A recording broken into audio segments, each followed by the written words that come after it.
education loans for helping our youth who have not been eligible for any benefit under government schemes and policies. I am happy to announce a financial support for loans up to 10 lakh rupees for higher education in domestic institutions.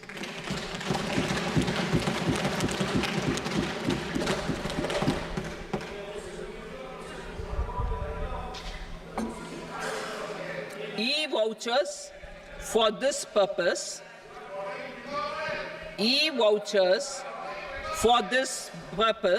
will be given directly to 1 lakh students every year for annual interest subvention of 3% of the loan amount.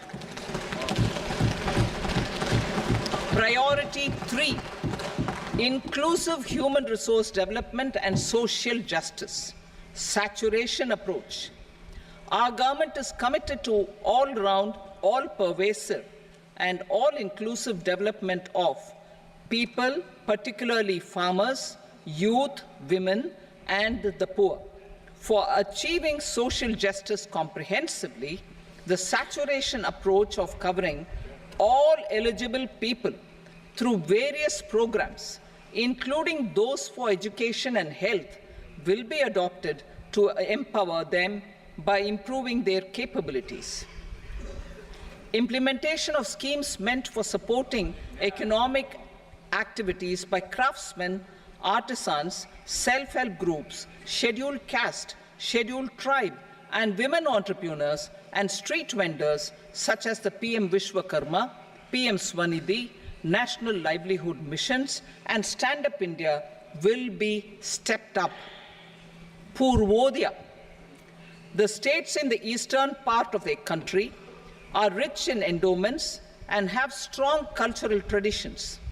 We will formulate a plan, Purvodaya, for the all-round development of the eastern region of the country, covering Bihar, Jharkhand, West Bengal, Odisha, and Andhra Pradesh. This will cover human resource development, infrastructure, and generation of economic opportunities to make the region an engine to attain Vikasit Bharat. On the Amritsar-Kolkata Industrial Corridor, we will support development of an industrial node at Gaya. This corridor will catalyze industrial development of the eastern region.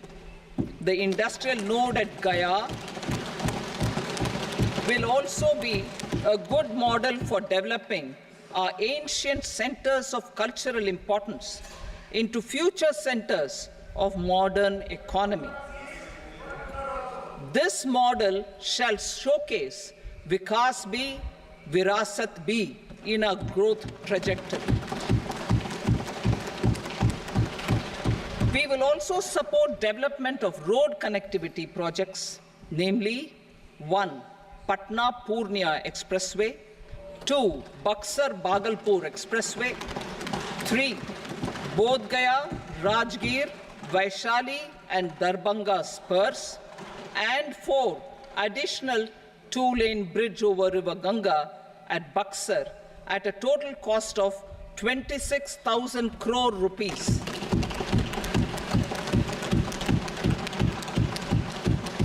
Power projects, including setting up of a new 2,400 megawatt power plant at Pir Painti, will be taken up at a cost of 21,400 crore rupees.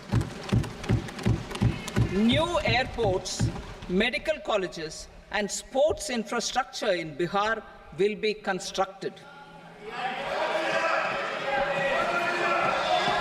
An additional allocation to support capital investments will be provided.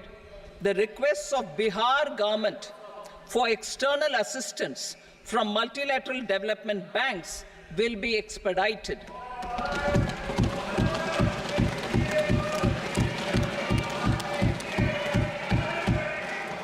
Andhra Pradesh Reorganization Act. Our government has made concerted efforts to fulfill the commitments in Andhra Pradesh Reorganization Act.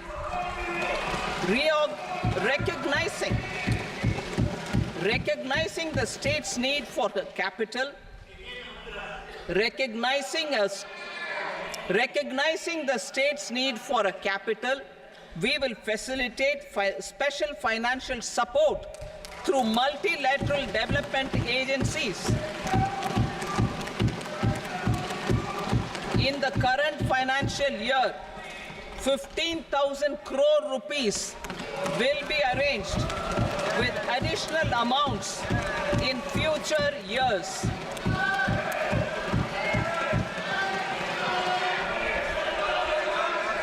Our government is fully committed to financing and early completion of the Polavaram irrigation project, which is the lifeline for Andhra Pradesh and its farmers. This will facilitate our country's food security as well. Under the Act, Andhra Pradesh Reorganization Act, for promoting industrial development, funds will be provided for essential infrastructure such as water, power, railways, and roads in Kopparthi node on the Visakhapatnam-Chennai Industrial Corridor and Varavakal node on the Hyderabad-Bengaluru Industrial Corridor. An additional allocation will be provided this year towards capital investment for economic growth. Grants for backward regions of Rayalaseema, Prakasham, North Coastal Andhra, as stated in the Act, will be provided. PM Awas Yojana. 3 crore additional houses under the PM Awas Yojana in rural and urban areas in the country have been announced, for which the necessary allocations are being made. Women-led development. For promoting women-led development, the budget carries an allocation of more than 3 lakh crore for schemes benefiting women and girls. This signals our government's commitment for enhancing women's role in economic development. Pradhan Mantri Janjatiya Unnat Gram Abhiyan. For improving the socio-economic condition of tribal communities, we will launch the Pradhan Mantri Janjatiya Unnat Gram Abhiyan by adopting saturation coverage for tribal families in tribal majority villages and aspirational districts.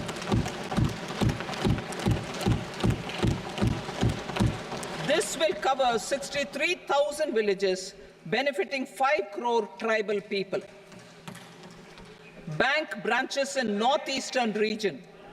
More than 100 branches of India Post Payment Bank will be set up in the northeast region to expand the banking services. This year, I have made a provision of 2.66 lakh crore rupees for rural development, including rural infrastructure. Priority 4, manufacturing and services, support for promotion of MSMEs.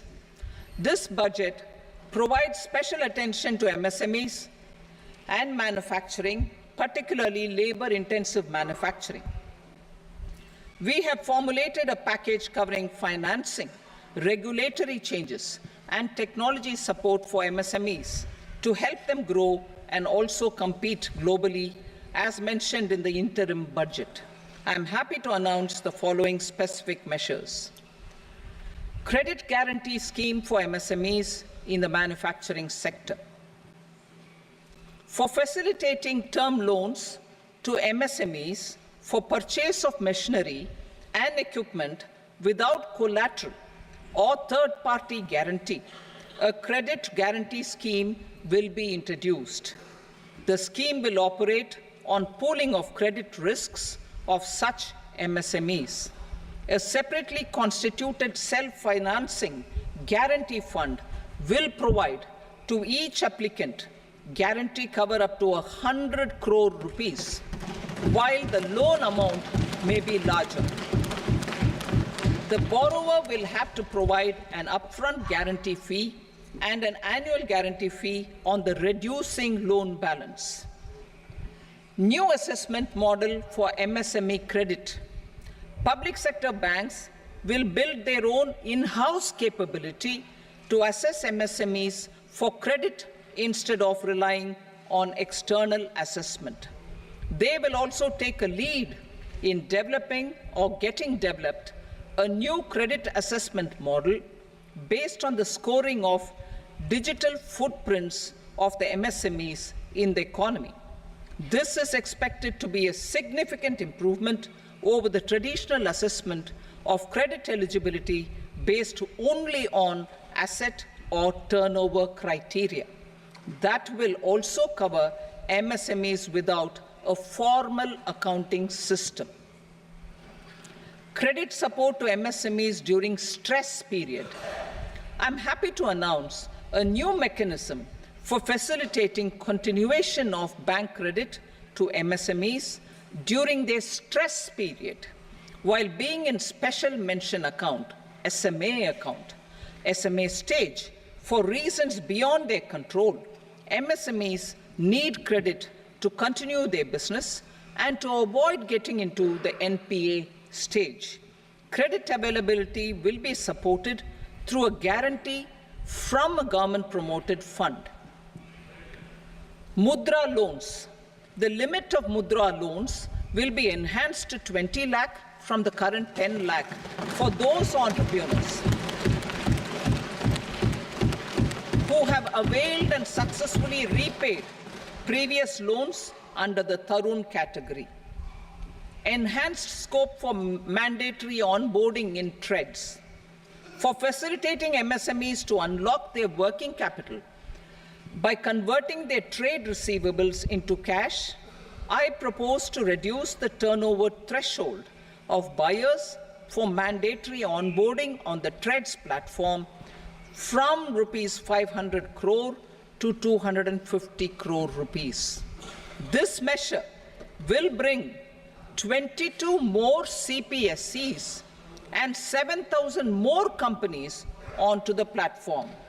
Medium enterprises will also be included in the scope of the suppliers. SIDBI branches in MSME clusters. SIDBI will open new branches to expand its reach to serve all major MSME clusters within 3 years and provide direct credit to them. With the opening of 24 such branches this year, the service coverage will expand to 168 out of 242 major clusters.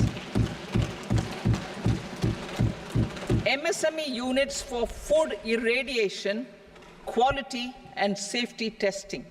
Financial support for setting up of 50 multi-product food irradiation units in the MSME sector will be provided. Setting up of 100 food quality and safety testing labs with NABL accreditation will be facilitated. E-commerce export hubs. To enable MSMEs and traditional artisans to sell their products in international markets, e-commerce export hubs will be set up in public-private partnership mode. These hubs, under a seamless regulatory and logistic framework, will facilitate trade and export-related services under one roof. Measures for promotion of manufacturing and services. Internship in top companies. As the fifth scheme under Prime Minister's package, our government will launch a comprehensive scheme for providing internship opportunities in 500 top companies to 1 crore youth in 5 years. They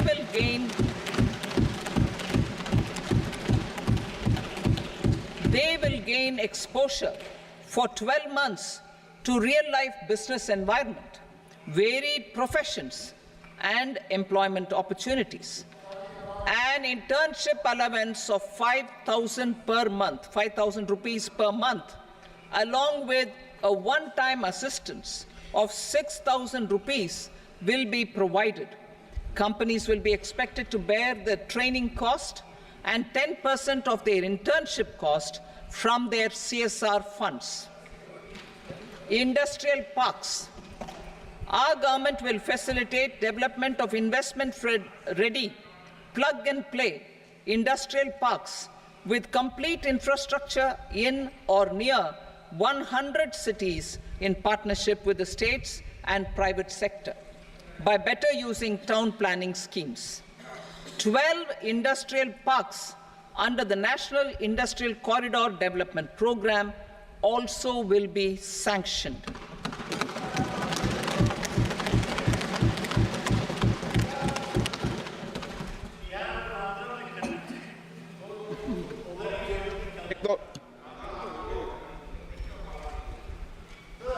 Veggie paper, no.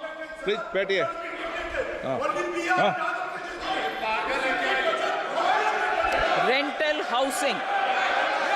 Rental housing with dormitory type accommodation for industrial workers will be, just 1 minute. Rental housing, I repeat, rental housing with dormitory type accommodation for industrial workers will be facilitated in PPP mode with VGF support and commitment from anchor industries. Shipping industry, ownership, leasing, and flagging reforms will be implemented to improve the share of Indian shipping industry and generate more employment. Critical mineral mission. We will set up a critical mineral mission for domestic production, recycling of critical minerals, and overseas acquisition of critical mineral assets. Its mandate will include technology development, skilled workforce, extended producer responsibility framework, and a suitable financing mechanism. Offshore mining of minerals. Our government will launch the auction of the first tranche of offshore blocks for mining, building on the exploration already carried out. Digital public infrastructure applications. Turning to the services sector, I propose development of DPI applications at population scale for productivity gains, business opportunities, and innovation by the private sector. These are planned in the areas of credit, e-commerce, education, health, law and justice, logistics, MSME service delivery, and urban governance. Integrated technology platform for IBC ecosystem. An integrated technology platform will be set up for improving the outcomes under the Insolvency Bankruptcy Code for achieving consistency, transparency, timely processing, and better oversight for all stakeholders. Voluntary closure of LLPs. The services of the Center for Processing Accelerated Corporate Exit, CPACE, will be extended for voluntary closure of LLPs to reduce the closure times. National Company Law Tribunals. The IBC has resolved more than 1,000 companies, resulting in direct recovery of 3.3 lakh crore to creditors. 3.3 lakh crore rupees to creditors. In addition, 28,000 cases involving over 10 lakh crore rupees have been disposed of even prior to admission. Appropriate changes to the IBC, reforms and strengthening of the tribunal and appellate tribunals will be initiated to speed up insolvency resolution. Additional tribunals will be established. Out of those, some will be notified to decide cases exclusively under the Companies Act. Debt recovery. Steps for reforming and strengthening debt recovery tribunals will be taken. Additional tribunals will be established to speed up recovery. Priority 5, urban development. Cities as growth hubs. Working with states, our government will facilitate development of cities as growth hubs. This will be achieved through economic and transit planning and orderly development of peri-urban areas utilizing town planning schemes. Creative redevelopment of cities. For creative brownfield redevelopment of existing cities with a transformative impact, our government will formulate a framework for enabling policies, market-based mechanisms, and regulation. Transit-oriented development. Transit-oriented development plans for 14 large cities with a population above 30 lakh will be formulated, along with an implementation and financing strategy. Urban housing. Under the PM Awas Yojana, Urban 2.0, housing needs of 1 crore urban poor and middle-class families will be addressed with an investment of 10 lakh crore rupees. This will include the central assistance of 2.2 lakh crore rupees in the next 5 years. A provision of interest subsidy to facilitate loans at affordable rates is also envisaged. In addition, enabling policies and regulations for efficient and transparent rental housing markets with enhanced availability will also be put in place. Water supply and sanitation. In partnership with state governments and multilateral development banks, we will promote water supply, sewage treatments, and solid waste management projects and services for 100 large cities through bankable projects. These projects will also envisage use of treated water for irrigation and filling up of tanks in nearby areas. Street markets. Building on the success of PM Swanidhi scheme in transforming the lives of street vendors, our government envisions a scheme to support each year over the next 5 years the development of 100 weekly hearts or street food hubs in select cities. Stamp duty. We will encourage states which continue to charge high stamp duty to moderate the rates for all and also consider further lowering duties for properties purchased by women. This reform will be made an essential component of urban development schemes. Priority 6, energy security, energy transition. In the interim budget, I had announced our strategy to sustain high and more resource-efficient economic growth, along with the energy security in terms of availability, accessibility, and affordability. We will bring out a policy document on appropriate energy transition pathways that balances the imperatives of employment, growth, and environmental sustainability. PM Surya Ghar Muft Bijli Yojana. PM Surya Ghar Muft Bijli Yojana.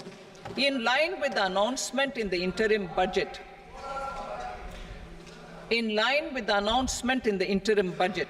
PM Surya Ghar Muft Bijli Yojana has been launched to install rooftop solar plants to enable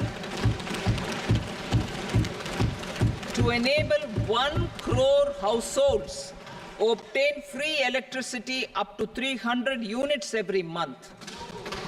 The scheme has generated remarkable response with more than 1.28 crore registrations and 14 lakh applications, and we will further encourage it. Pumped storage policy. A policy for promoting pumped storage projects will be brought out for electricity storage and facilitating smooth integration of the growing share of renewable energy with its variable and intermittent nature in the overall energy mix.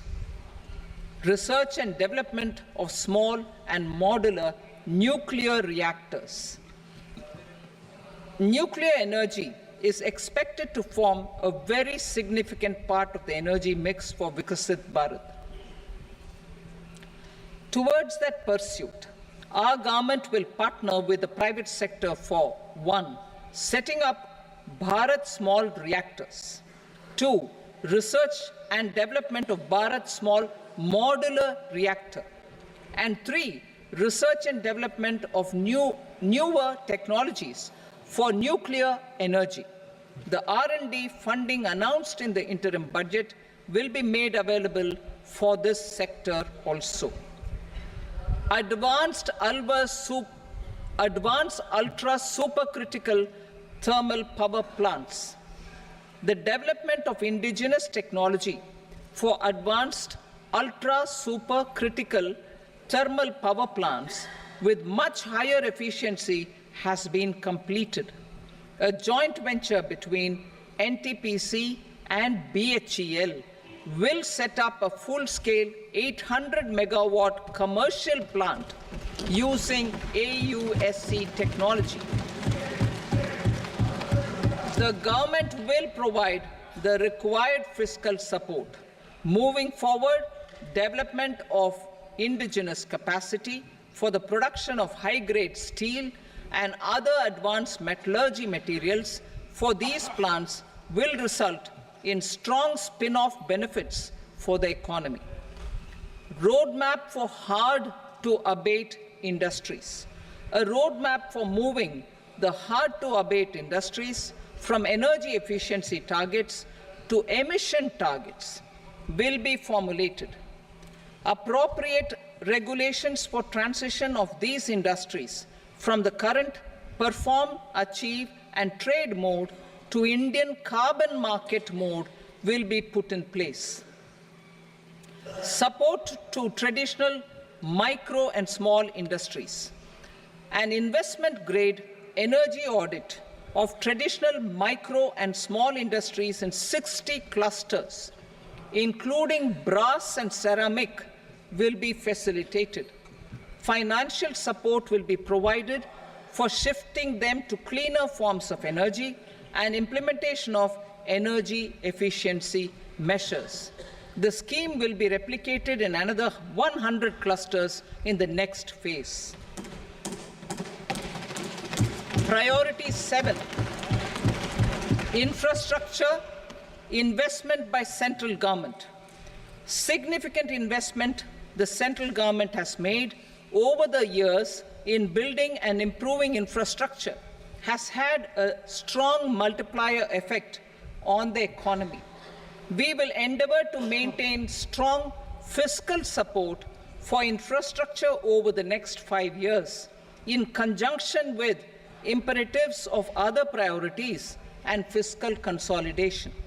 This year, I have provided 11,11,111 crore rupees for capital expenditure. This would be 3.4% of our GDP. Infrastructure investment by state governments. We will encourage states to provide support of similar scale for infrastructure, subject to their development priorities. A provision of 1.5 lakh crore rupees for long-term interest-free loans have been made this year also to support the states in their resource allocation. Private investment in infrastructure. Investment in infrastructure by private sector will be promoted through viability gap funding and enabling policies and regulations. A market-based financing framework will be brought out. Pradhan Mantri Gram Sadak Yojana, Phase 4 of the PMGSY will be launched to provide all-weather connectivity to 25,000 rural habitations, which have become eligible in view of their population increase. Irrigation and flood mitigation. Bihar has frequently suffered from floods, many of them originating outside the country. Plans to build flood control structures in Nepal are yet to progress.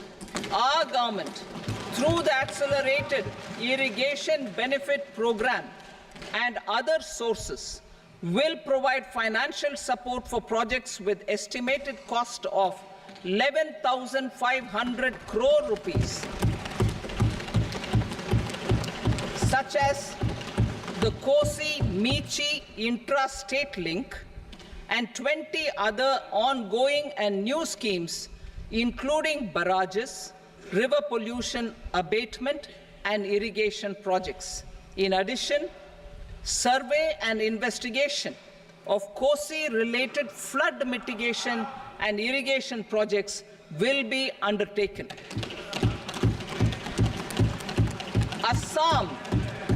Assam grapples with floods every year by the Brahmaputra River and its tributaries originating outside India. We will provide assistance to Assam for flood management and related projects.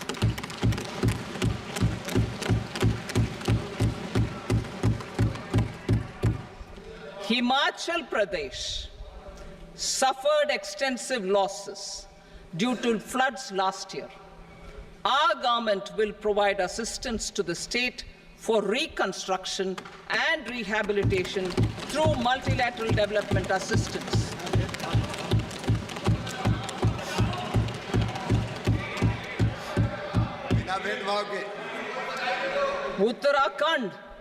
Uttarakhand too suffered losses due to cloudbursts and massive landslides.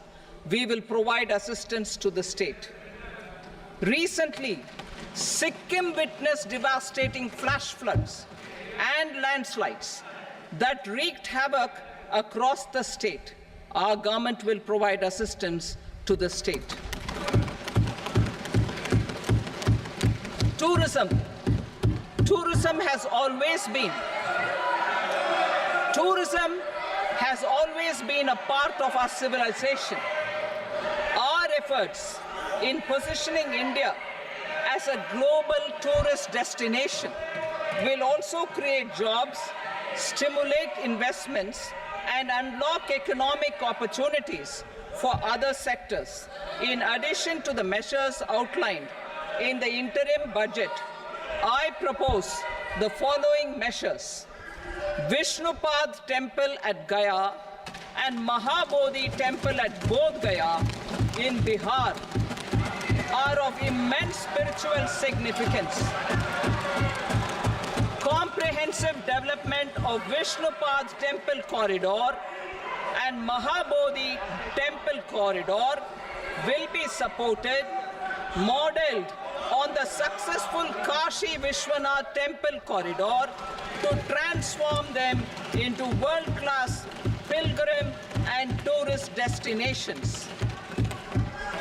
Rajgir holds immense religious significance for Hindus, Buddhists, and Jains. The 20th Tirthankara Muniswarata temple in the Jain temple complex is ancient. The Saptarishi, or the 7 hot springs, form a warm water Brahmkund that is sacred. A comprehensive development initiative for Rajgir will be undertaken. Our government will support the development of Nalanda as a tourist center, besides reviving Nalanda University to its glorious stature. Odisha's scenic beauty temples, monuments, craftsmanship, wildlife sanctuaries, natural landscapes, and pristine beaches make it an ultimate tourism destination. Our government will provide assistance for their development to Odisha as well. Priority 8, innovation, research and development. We will operationalize the Anusandhan National Research Fund for basic research and prototype development. Further, we will set up a mechanism for spurring private sector-driven research and innovation at commercial scale with a financing pool of 1 lakh crore rupees in line with the announcement in the interim budget. Space economy. With our continued emphasis on expanding the space economy by 5 times in the next 10 years, a venture capital fund of 1,000 crore rupees will be set up. Priority 9, next generation reforms. Economic policy framework. We will formulate an economic policy framework to delineate the overarching approach to economic development and set the scope of the next generation of reforms for facilitating employment opportunities and sustaining high growth. Our government will initiate and incentivize reforms for 1. Improving productivity of factors of production, and 2. Facilitating markets and sectors to become more efficient. These reforms will cover all factors of production, namely land, labor, capital, and entrepreneurship, and technology as an enabler of improving total factor productivity and bridging inequality. Effective implementation of several of these reforms requires collaboration between the center and the states and building consensus as development of the country lies in development of the states. For promoting competitive federalism and incentivizing states for faster implementation of reforms, I propose to earmark a significant part of the 50-year interest-free loan. Working with the states, we will initiate the following reforms.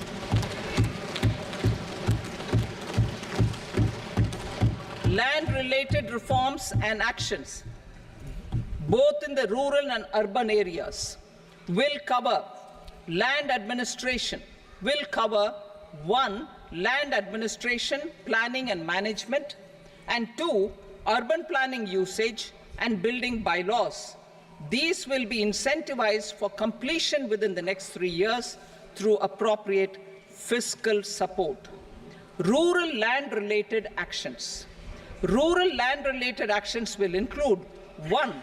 Assignment of unique land parcel identification number, UL PIN, or Bhu Aadhaar for all lands.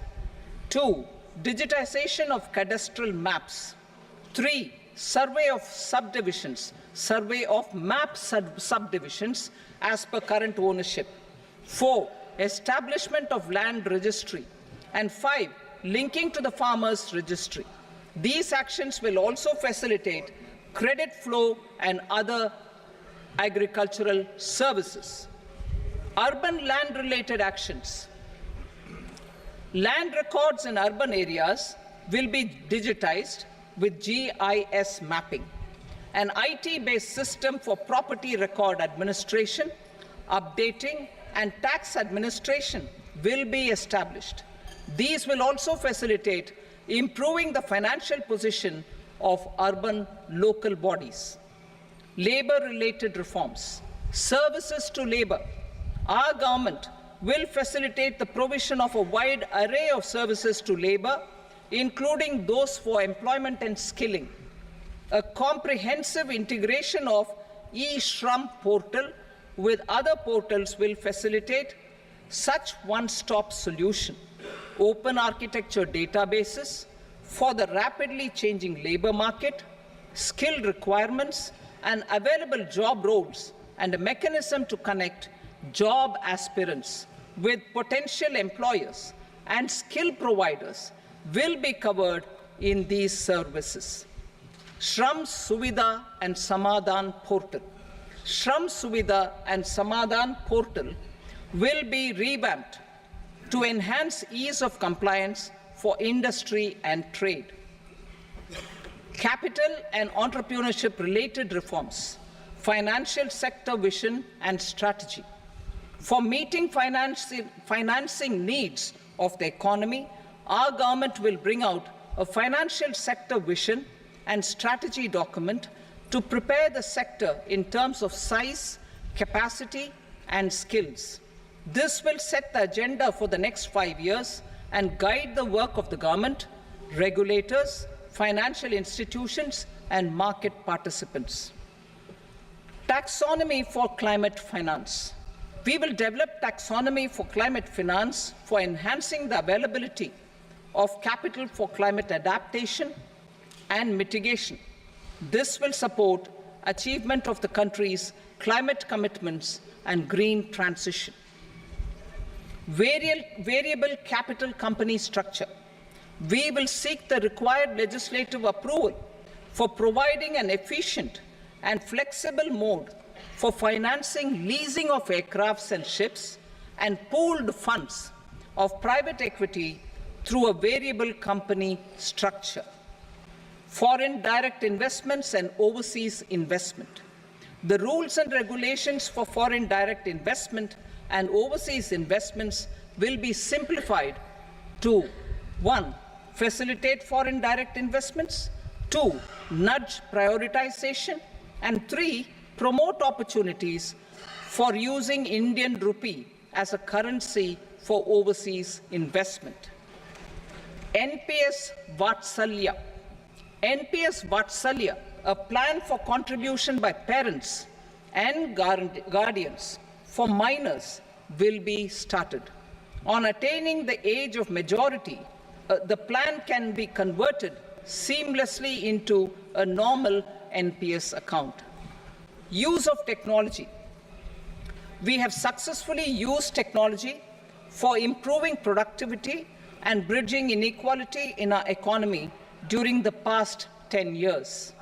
Public investment in digital infrastructure and innovations by the private sector have helped in improving access of all citizens, particularly the common people, to market resources, education, health, and services. We will step up adoption of technology towards digitalization of the economy. Ease of doing business. For enhancing ease of doing business, we are already working on the Jan Vishwas Bill 2.0.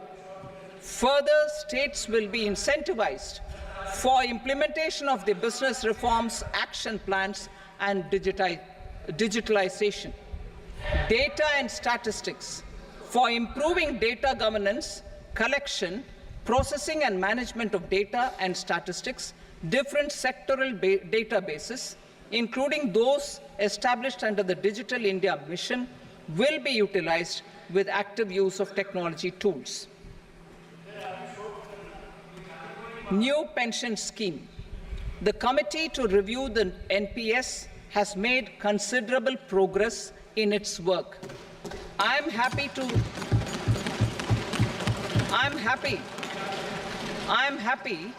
that the staff side of the National Council of the Joint Consultative Machinery for Central Government Employees has taken a constructive approach. A solution will be evolved which addresses the relevant issues while maintaining fiscal prudence to protect the common citizens. Budget estimates for 24-25. For the year 24-25, total receipts other than borrowings and the total expenditure are estimated at 32.07 lakh crore rupees and 48.21 lakh crore rupees respectively. The net tax receipts are estimated at 25.83 lakh crore rupees. The fiscal deficit is estimated at 4.9% of the GDP. The gross and the net market borrowings through dated securities during 24-25 are estimated at 14.01 lakh crore rupees and 11.63 lakh crore rupees respectively. Both will be less than that in 23-24. The fiscal consolidation path announced by me in 2021 has served our economy very well, and we aim to reach the deficit below 4.5% next year. The government is committed to staying the course. From 2026-27 onwards, our endeavor will be to keep the fiscal deficit each year such that the central government's debt will be on a declining path as percentage of GDP. I will now move to Part B.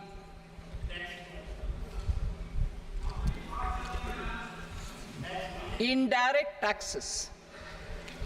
Sir, I start with GST. It has decreased tax incidence on the common man, reduced compliance burden and logistics cost for trade and industry, and enhanced revenues of the central and the state governments. It is a success of vast proportions.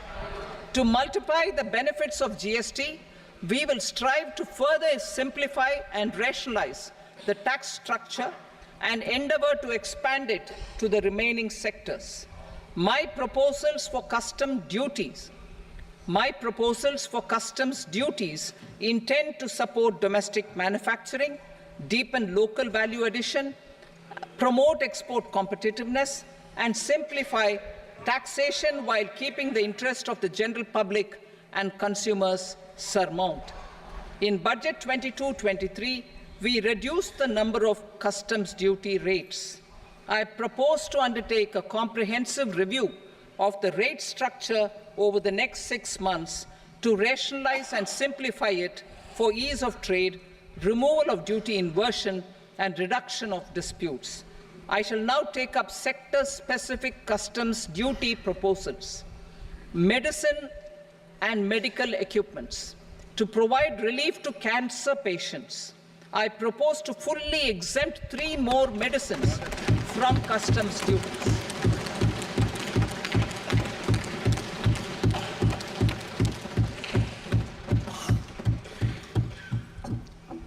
I also propose changes in the BCD on X-ray tubes and flat panel detectors for use in medical X-ray machines under the phased manufacturing program so as to synchronize them with the domestic capacity addition.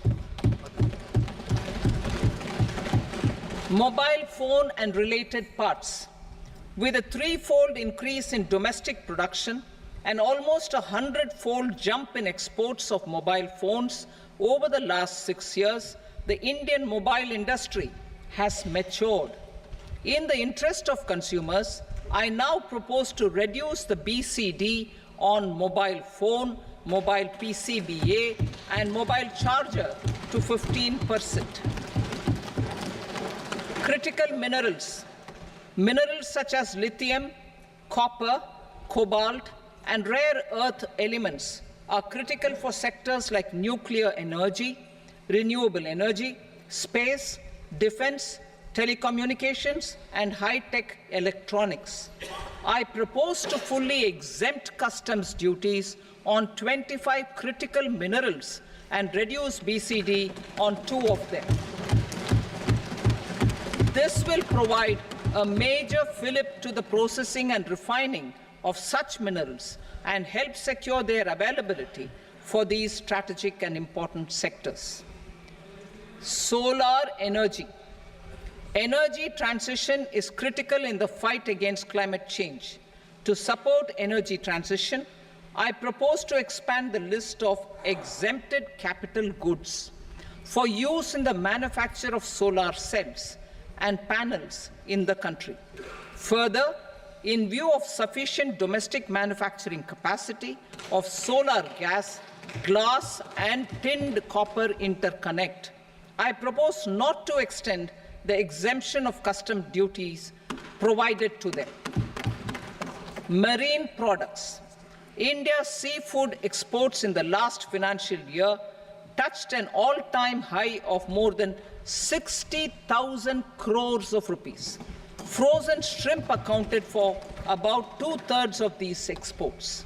To enhance their competitiveness, I propose to reduce BCD on certain broodstock, polychaete worms, shrimp, and fish feed to 5%. I also propose to exempt customs duty on various inputs for manufacture of shrimp and fish feed. Leather and textile. Similarly, to enhance the competitiveness of exports in the leather and textile sectors, I propose to reduce BCD on real down-filling material from duck or goose. I am also making additions to the list of exempted goods for manufacture of leather and textile garments, footwear, and other leather articles for export. To rectify inversion in duty, I propose to reduce BCD subject to conditions on methylene diphenyl diisocyanate, MDI, for manufacture of spandex yarn from 7.5 to 5%. Furthermore, the export duty structure on raw hides, skin, and leather is proposed to be simplified and rationalized. Precious metals. To enhance domestic value addition in gold and precious metal jewelry in the country, I propose to reduce customs duties on gold and silver to 6% and that of platinum to 6.4%. Other metals, steel and copper are important raw materials. To reduce their cost of production, I propose to remove the BCD on ferronickel and blister copper. I am also continuing with nil BCD on ferrous scrap and nickel cathode and concessional BCD of 2.5% on copper scrap. Electronics. To increase value addition in the domestic electronics industry, I propose to remove the BCD subject to conditions on oxygen-free copper for manufacture of resistors. I also propose to exempt certain parts for manufacture of connectors. Chemicals and petrochemicals. To support existing and new capacities in the pipeline, I propose to increase the BCD on ammonium nitrate from 7.5% to 10%. Plastics. PVC flex banners are non-biodegradable and hazardous for environment and health. To curb their imports, I propose to raise the BCD on them from 10 to 25%. Telecommunication equipment. To incentivize domestic manufacturing, I propose to increase the BCD from 10 to 15% on PCBA of specified telecom equipment. Trade facilitation. To promote domestic aviation and boat and ship MRO, I propose to extend the period for export of goods imported for repairs from 6 months to 1 year. I'll read that again. To promote domestic aviation and boat and ship maintenance, repair, and operations, I propose to extend the period for export of goods imported for repairs from 6 months to 1 year. In the same vein, I propose to extend the time limit for re-import of goods for repairs under warranty from 3 to 5 years. I now move to direct taxes. We will continue our efforts to simplify taxes, improve taxpayer services, provide tax certainty, and reduce litigation while enhancing revenues for funding the development and welfare schemes of the government. It has been our endeavor to simplify taxation.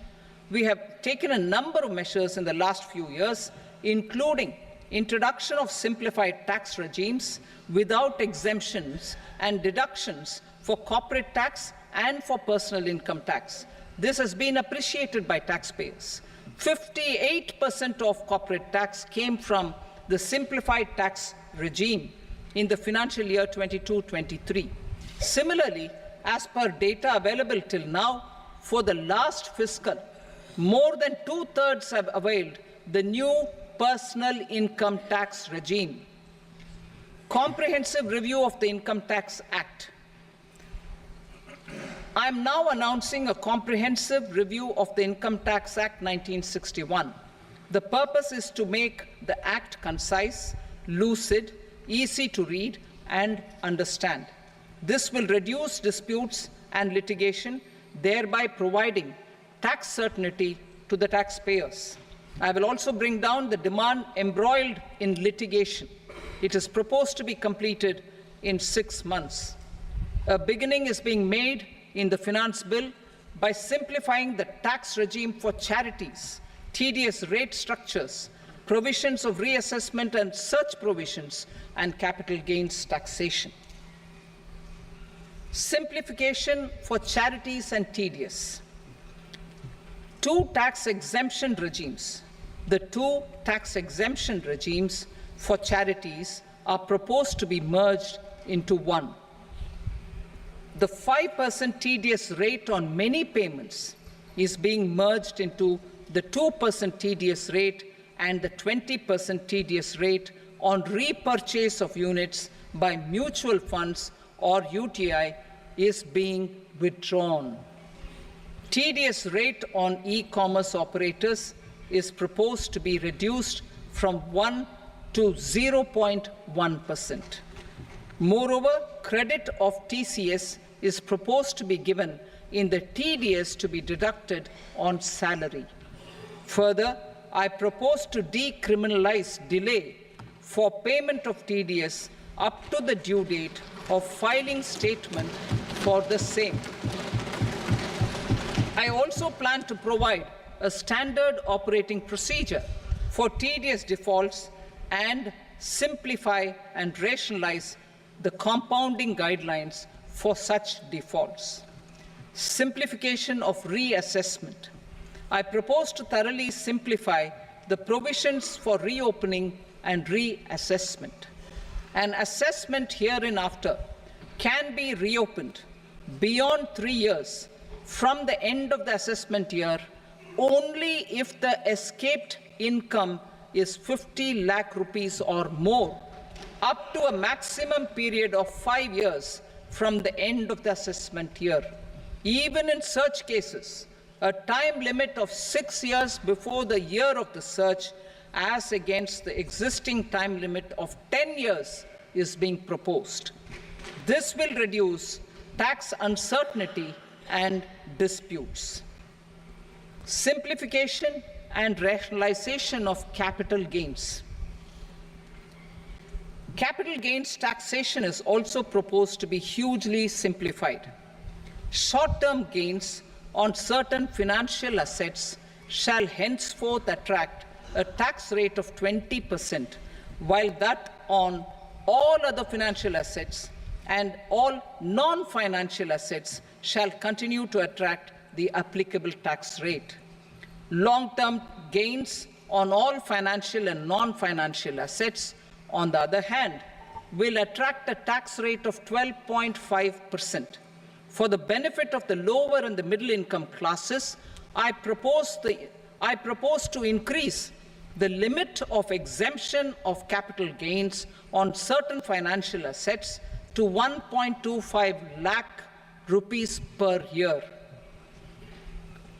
Listed financial assets held for more than a year will be classified as long-term, while unlisted financial assets and all non-financial assets will have to be held for at least 2 years to be classified as long-term.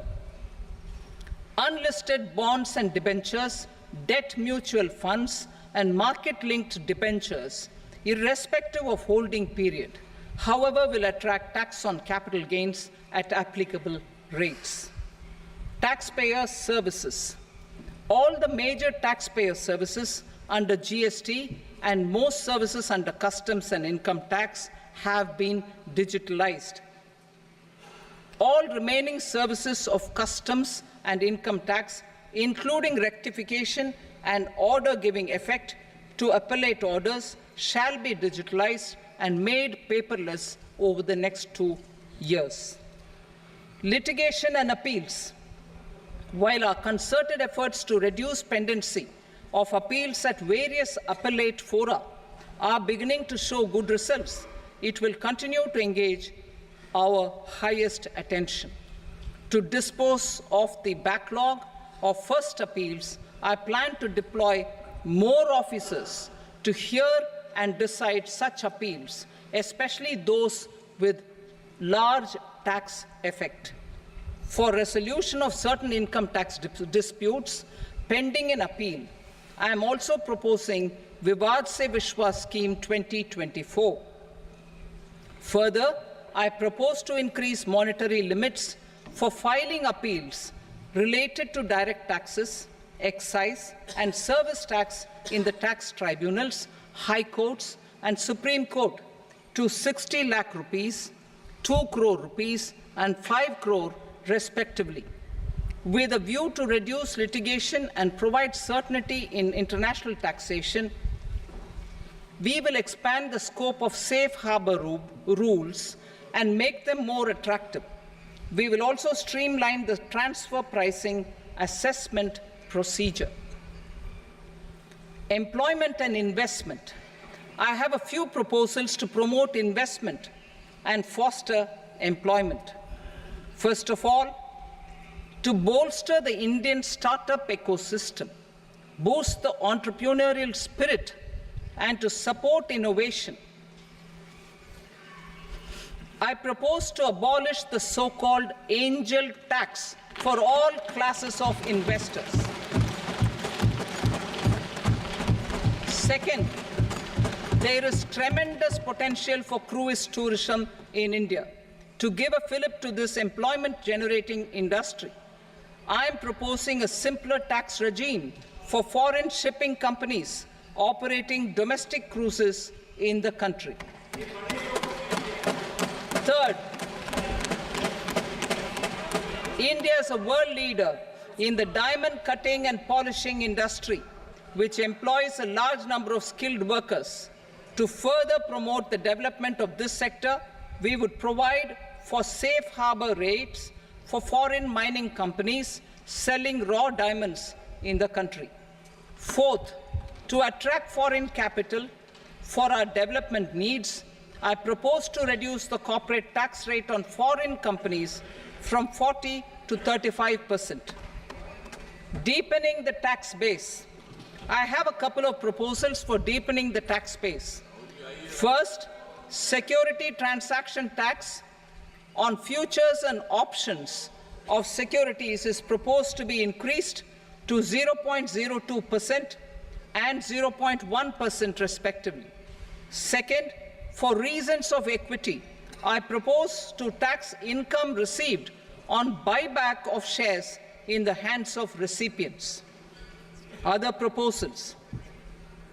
To improve social security benefits, deduction of expenditure by employers towards NPS is proposed to be increased from 10 to 14% of the employee's salary. Similarly, deduction of this expenditure up to 14% of salary from the income of employees in private sector, public sector banks, and undertakings opting for the new tax regime is proposed to be provided. Indian professionals working in multinationals get ESOPs and invest in social security schemes and other movable assets abroad.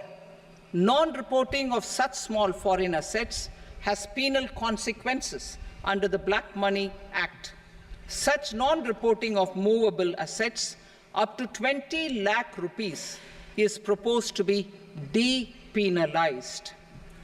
Other major proposals in the finance bill relate to withdrawal of equalization levy of 2%, expansion of tax benefits to certain funds and entities in IFSCs, and immunity from penalty and prosecution to Benamidar on full and true disclosure so as to improve conviction under the Benami Transaction Prohibition Act 1988. Personal income tax. Coming to personal income tax rates, I have two announcements to make for those opting for the new tax regime. First, the standard deduction for salaried employees is proposed to be increased from 50,000 to 75,000 rupees.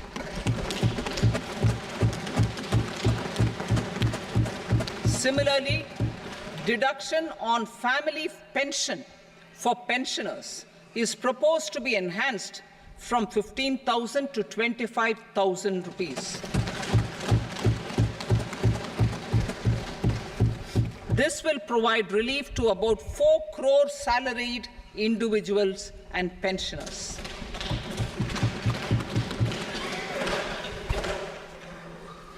Second, in the new tax regime, the tax rate structure is proposed to be revised as follows.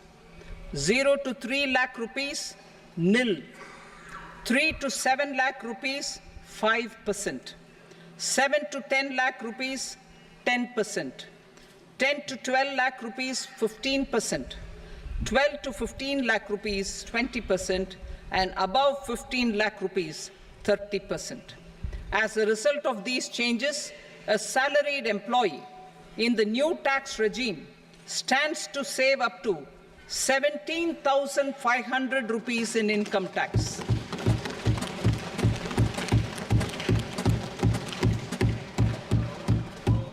Apart from these, I am also making some other changes as given in the annexure.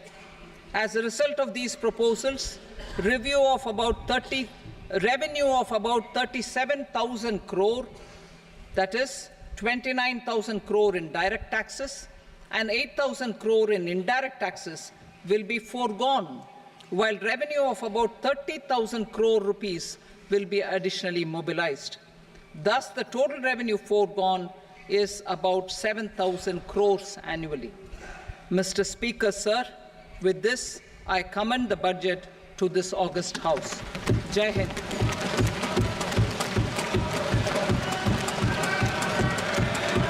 Item number 2.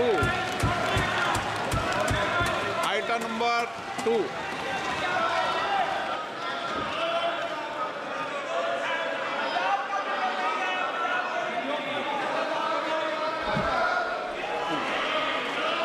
Sir, with your permission, I rise to lay on the table the following statements under Section 3 of the Fiscal Responsibility and Budget Management, FRBM Act 2003, Medium-Term Fiscal Policy cum Fiscal Policy Strategy Statement, and Macroeconomic Framework Statement. Item number 3. Sir, with your permission, I rise to move for leave to introduce the Finance Number 2 Bill 2024. प्रश्न ये कि विधेयक को पुनर्स्थापित करने की अनुमति प्रदान की जाए। जो सदस्य इसके पक्ष में हाँ कहें, जो सदस्य विरोध में ना कहें। मेरे विचार में निर्णय हाँ वालों के पक्ष में अनुमति प्रदान की जाती है। माननीय मंत्री जी, अब विधेयक पुनर्स्थापित करें। Sir, I introduce the bill. Item number 4. The Union Territory of Jammu and Kashmir budget. Sir, I rise to present a statement, Hindi and English versions, of the estimated receipts and expenditure of the Union Territory of Jammu and Kashmir for the year 24-25. सभा की कार्रवाई कल बुधवार दिनांक 24 जुलाई 2024 को प्राप्त 11 बजे तक के लिए स्थगित की जाती है।